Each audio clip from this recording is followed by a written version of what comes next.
Qui peut décrire l'origine de la vie, de l'existence? Qui peut décrire l'origine de l'existence et de la vie? Quel être humain en est capable? Aucun être humain ne peut décrire l'existence ou l'origine même de l'existence. Aucun être humain peut, j'ai dit, décrire l'origine de l'existence, l'origine de la vie. Tous les humains vivant actuellement partout autour du monde et tous ceux qui ont vécu avant nous, sachez-le, ils n'ont jamais pu le savoir. Jamais pu le savoir. Donc, quand les religions viennent pour nous dire que, quand ils nous parlent d'un créateur, comment peuvent-ils savoir qu'il y eut un créateur au commencement de toutes choses? Ce créateur que l'on nomme Dieu le Père. Comment peuvent-ils savoir comment ce Dieu le Père a créé la vie? Qui peut savoir connaître l'origine de la vie? C'est impossible. Raison pour laquelle je vous dis que la vie est incréée. La vie n'a pas été créée. La vie n'a ni commencement ni fin. C'est ainsi qu'un être humain peut penser.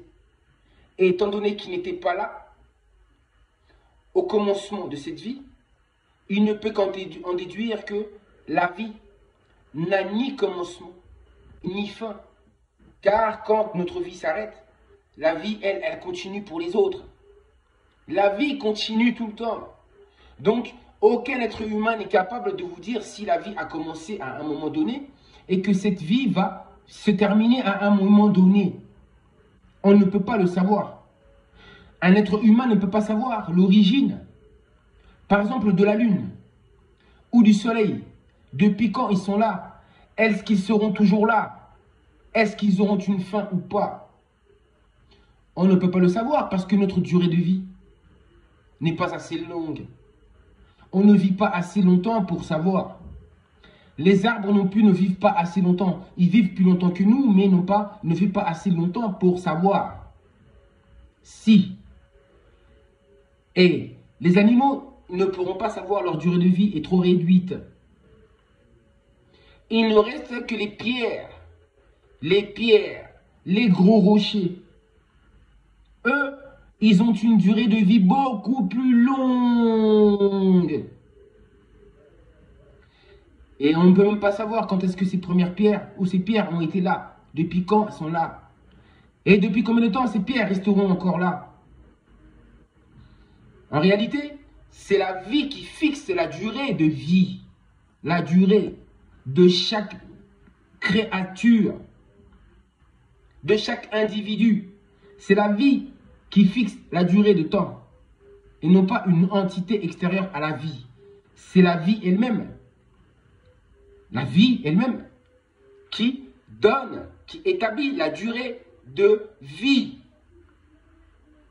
de tout être qui existe dans cette existence, dans cette vie. La durée de vie humaine, vous connaissez. Il y a des arbres qui vivent très longtemps. Mais au-delà des arbres, ce sont les pierres, comme je vous ai dit, qui sont très anciennes plutôt. Les minéraux, etc. Donc tout ceci pour vous dire que il n'y a que la vie. Il n'y a que la vie. Et au-delà de la vie, on ne peut pas savoir. Donc c'était juste pour vous dire que les religions parlent, ou nous expliquent, ils nous décrivent l'origine des choses. Mais comment peuvent-ils savoir ces choses-là? Comment peuvent-ils le savoir? La Bible, par exemple, ce sont des livres qui ont été écrits il y a à peine 2000 ans. 2000 ans. C'est-à-dire que ces personnes qui ont vécu il y a 2000 ans, eux ont été capables de pouvoir nous décrire l'origine même de la vie. C'est impossible. Alors qu'avant ces 2000 ans-là, la vie existait déjà. La vie n'a pas commencé à partir de l'écriture de ce livre. Non. La vie était bien avant ça. On ne peut pas en réalité, on ne peut pas compter la durée de vie de l'existence On ne sait pas. On n'a pas de réponse là-dessus. Raison pour laquelle je vous dis que dans les religions, vous êtes très limités. Très limités. Les religieux, vous êtes très limités. Raison pour laquelle je fais ces vidéos-là, pour que vous puissiez vous dépasser, réfléchir, raisonner et voir encore plus loin. J'ai dit que vous êtes limités. Limités dans le raisonnement. C'est là que vous êtes captifs. Captifs. Et forcément dans l'ignorance. Personne ne peut le savoir. Réfléchissez comment j'ai réfléchi, vous allez comprendre que personne ne peut avoir ces réponses-là. Et donc, tout ce qu'on vous dit dans ces livres-là, que ce soit le Coran, la Torah, la Bible, etc., tout ça, là, ce n'est que de l'imagination de ces gens qui ont écrit ces livres-là. De l'imagination. Mais ce n'est pas du réel. Ce n'est pas du vrai. C'est du faux. Méditez, méditez, méditez. Et j'ai dit toujours, soyez honnête avec vous-même. Ne vous mentez pas à vous-même. Si vous sentez que ce que je dis est vrai, changez votre mode de pensée. Ne continuez pas à résister, à persister, alors que vous savez que vous êtes dans le faux. Je vous aime très fort, prenez soin de vous. Je vous dis à très bientôt.